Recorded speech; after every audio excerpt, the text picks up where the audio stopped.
Happy Tuesday. I think it's a Tuesday. Just did a little street interview with the First Step to Final Offer. It was really, really fun. I love this guy. I mean, this guy's been doing it for a month. He's got almost 30K on Instagram. I love to see it. Really good resource. I think people continue to underestimate how much like your experience matters. I mean, this guy interviews interns and analysts and first-year people into their careers, and he's built this huge audience.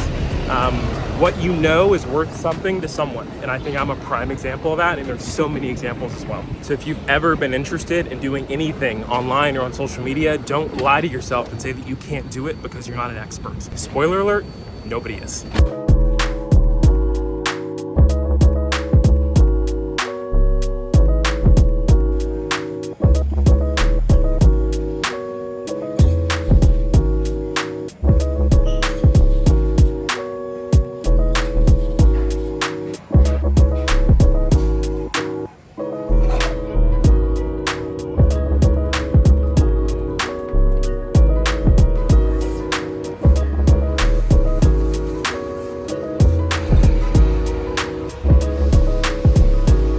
So right now we're currently walking to Kaylee's 6-week appointment.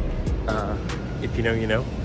Typically this is when they run a bunch of tests to make sure she's not depressed and that she's healing okay.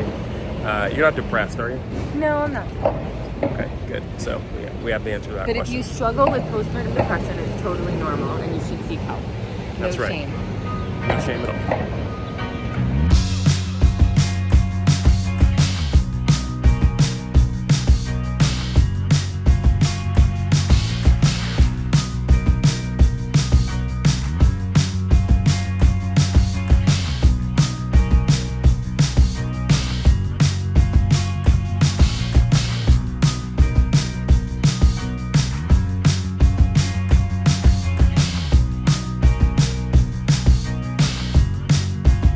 6-month checkup complete. We're healthy. Well, not. I mean, I'm fine, but she is healthy. She's growing. She was examined. Everything looks great. Yeah. Now we're gonna get some coffee and head home.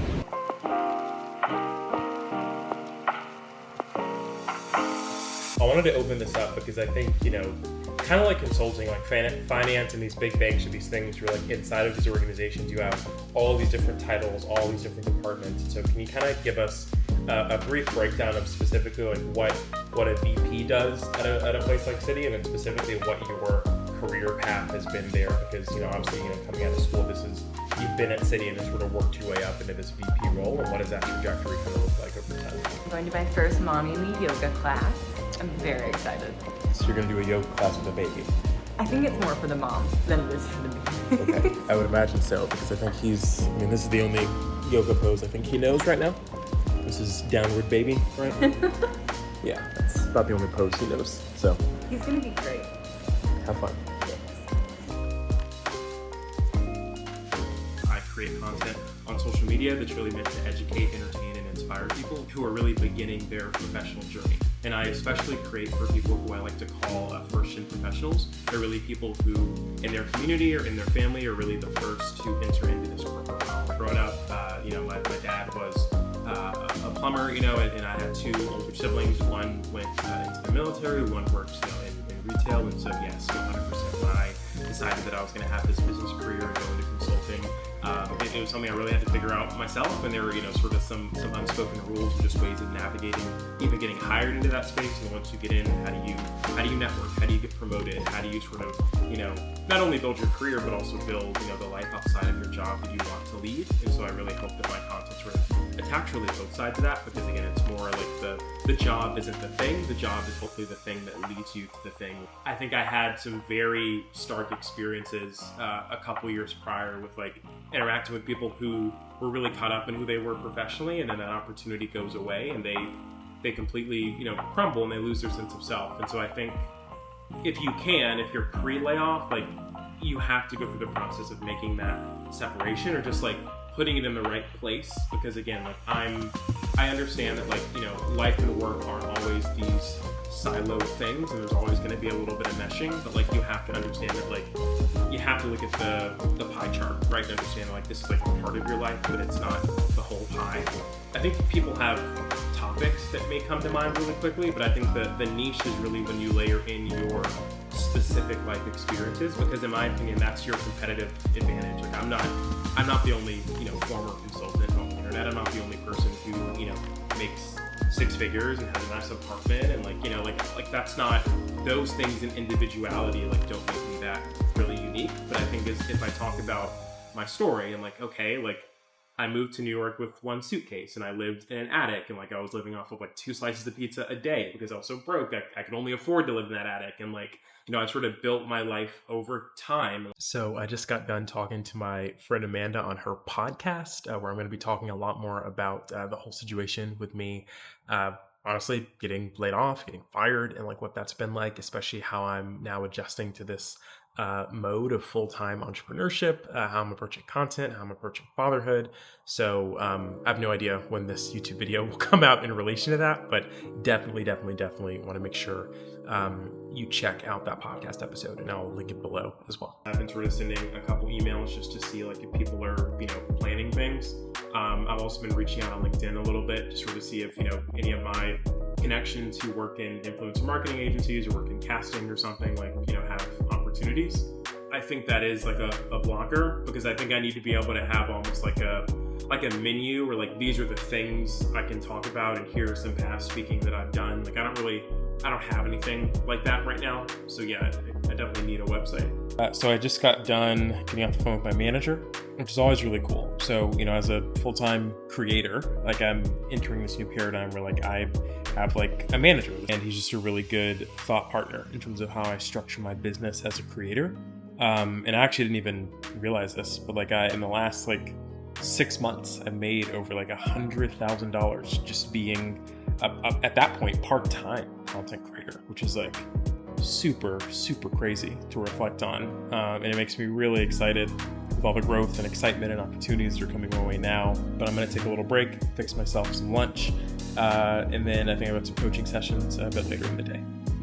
I do not think, from what I'm hearing on these calls, that you've done enough practice or familiarized yourself enough, at least with the structure of a case. It is a role-playing exercise. It's a dance.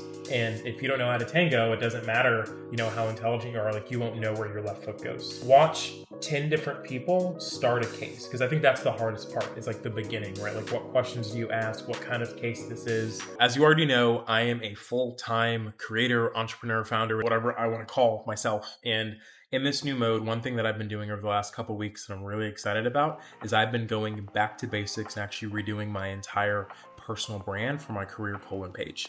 And so I'll show you what this looks like, but basically I've been working with this branding expert, and she's done a lot of really cool things around really helping me clarify what my brand mission is and what some of those goals are, and how I can start to think about myself online in terms of who I'm serving, how my brand should make people feel, what some of these goals should be at the end of the day, and some really exciting brand stuff as well. And so there's a lot more here. I don't want to show you quite everything just yet. We're still building the pieces of this as we go along. But one thing I'm really excited to show you as time goes on across all of my social media assets, across my website, I'm really going to be flipping the brand and maturing it and evolving it in a lot of really cool, hopefully interesting ways.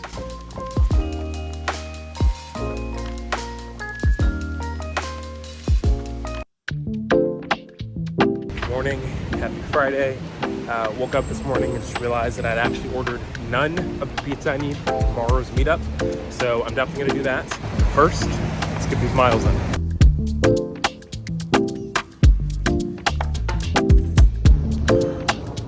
All right, here's a pro tip for you.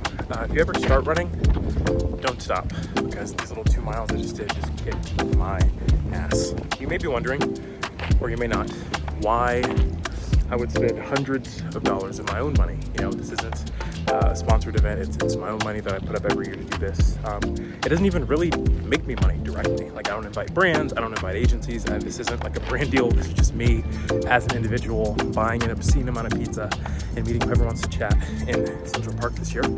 I think it's ever been lost, to me at least, how grateful I am for just the platform I have, the community I have. It's really just a way for me to give back, right? And right now that's pizza. In the future, maybe something else, right? Like I want to keep doing this and make it bigger and more like awesome, I guess, as I can. But that's really it. It's legitimately a hangout. Like there's no pitch, there's no sale, there's no merch. Like we just come, we just hang out, we have a really good time.